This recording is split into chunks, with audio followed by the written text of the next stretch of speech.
Hi, and welcome back to Reflect Forward. I'm your host, Carrie Siggins, and I am so glad you are here today. Today is an Advice from a CEO episode, and we are going to talk about how to stay calm under pressure because this is what leaders need to do, right? We are under a tremendous amount of pressure, of stress, of responsibility, of commitment, and it can make us feel anxious and we can feel stressed. It might even make you feel like you need to panic sometimes. In my last episode of a CEO, I talked about what I do when I'm feeling anxious.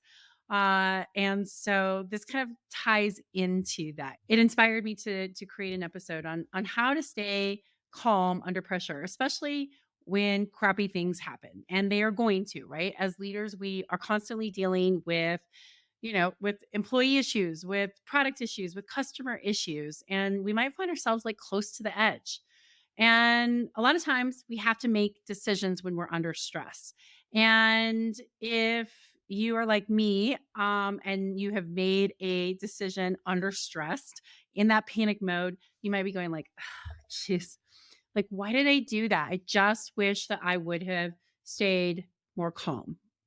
I wish that I would have slept on it. I wish I wouldn't have said that. And that's where this whole practice of remaining calm under pressure really comes into play. And it is a practice, right? I have spent many, many, many years of my leadership not cool, calm, and collected, right? Making emotional decisions. And I've learned the hard way that most of the time that's just not an effective way to be. It's not an effective way to make decisions. So, in my opinion, staying calm under pressure is key to surviving these turbulent times. Choosing to respond thoughtfully rather than emotionally will absolutely help you create a more intentional outcome. And when you create intentional outcomes, that leads to lower stress, it leads to better relationships, it leads to higher productivity.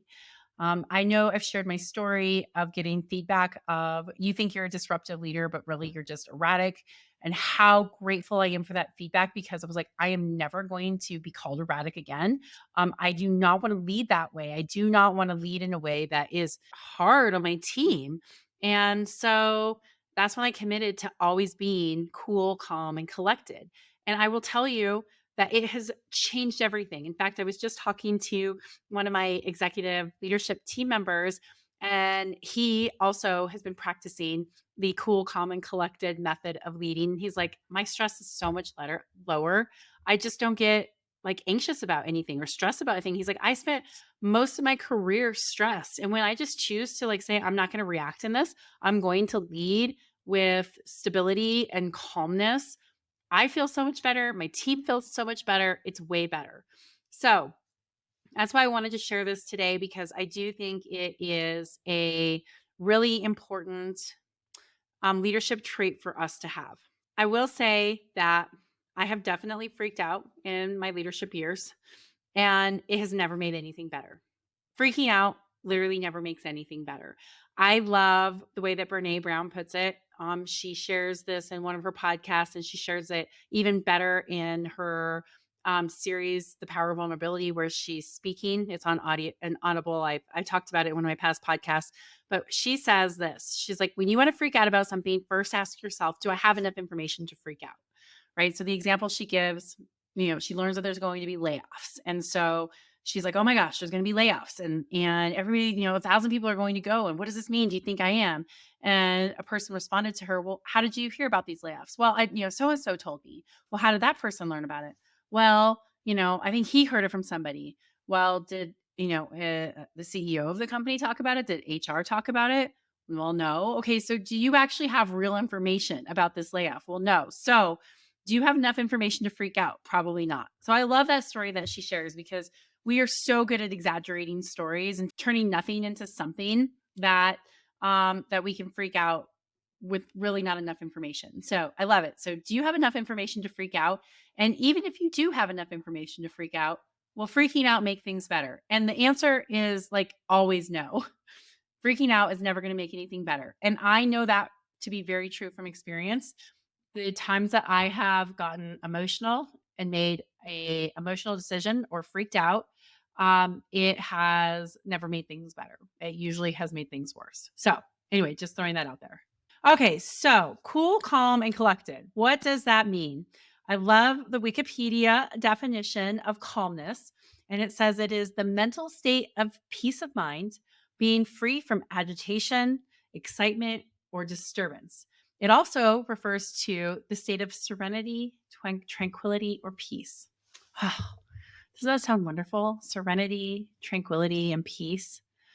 So that's what being cool, calm, and collected is all about. How do you create a situation, your mind, a situation free from agitation, excitement, disturbance, instead of serenity, tranquility, peace, right? We are going to make better decisions, especially high stake decisions. We're going to respond to high stress situations when we are in a state of calmness.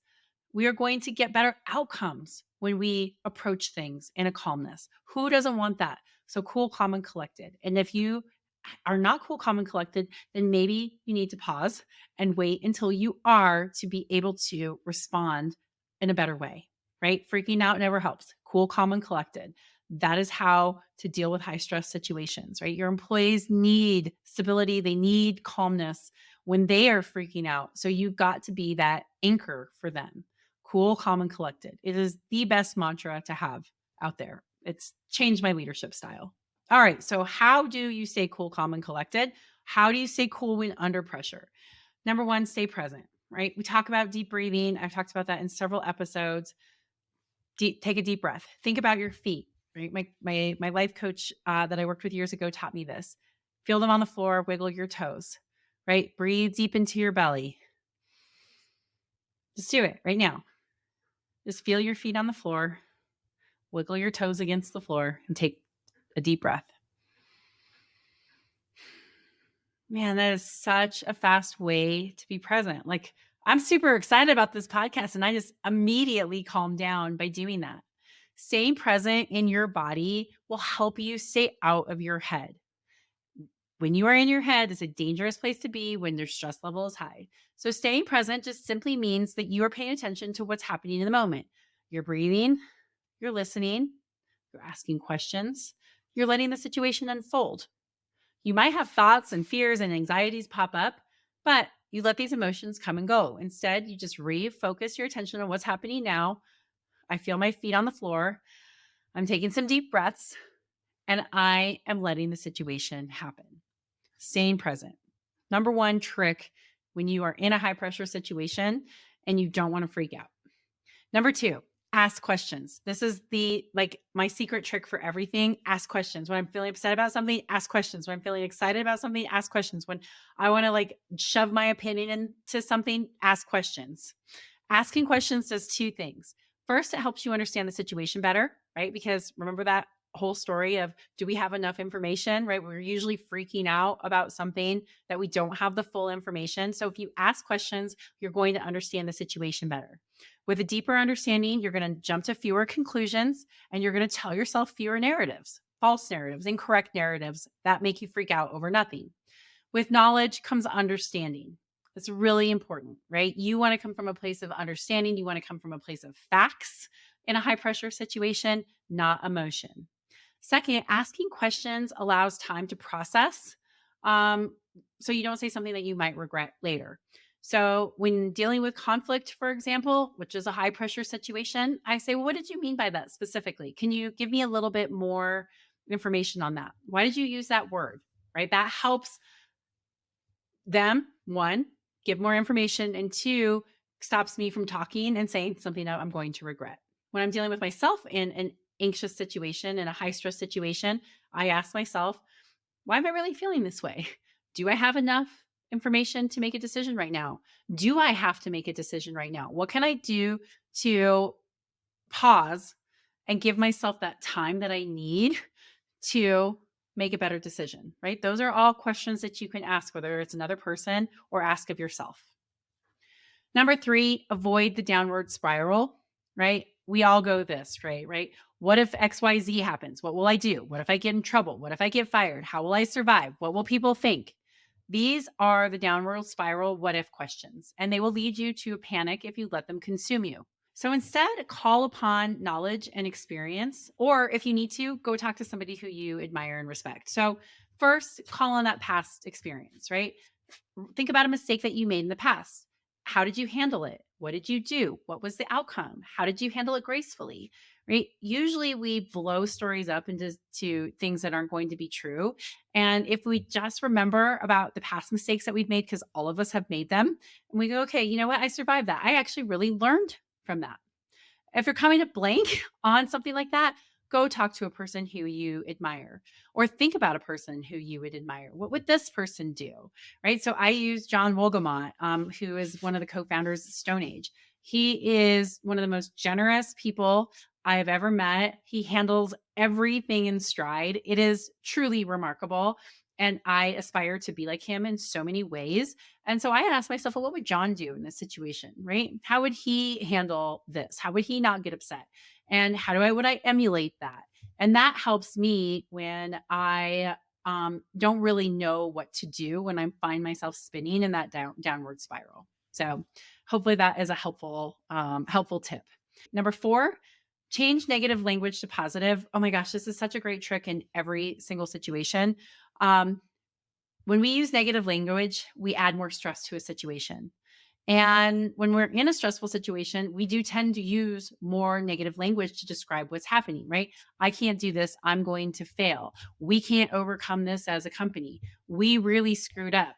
Man, I blew it. I did all these horrible things. And this type of language leads to self fulfilling prophecies. I love Henry Ford's statement, if you think it, it will be, right? Our thoughts, our words, are our experiences. So if we don't want to experience something negatively, then change our thoughts and our words to something positive. So instead of thinking through it in a really negative fashion, acknowledge the difficulty of the situation and then think about how you're going to get through this. This is a really stressful situation, but I know I'm going to figure it out. If I stay calm and I think through this, I'm going to come up with a great solution.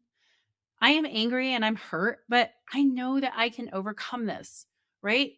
It's not denying how you feel. It's not denying the severity of the situation, right? When you are in a high pressure situation, those things are very real, but you're changing the negative language to positive. Instead of I can't, I can. Instead of it will never, it will. And it will help you reframe your mindset and it will help other people reframe their mindset. So change negative language into positive language. And then finally, number 5, always take time. Take a 2 to a 24-hour cool down period. If you find yourself in a stressful situation and you want to hammer out an email, send out an angry text, go off on the person in front of you, just stop.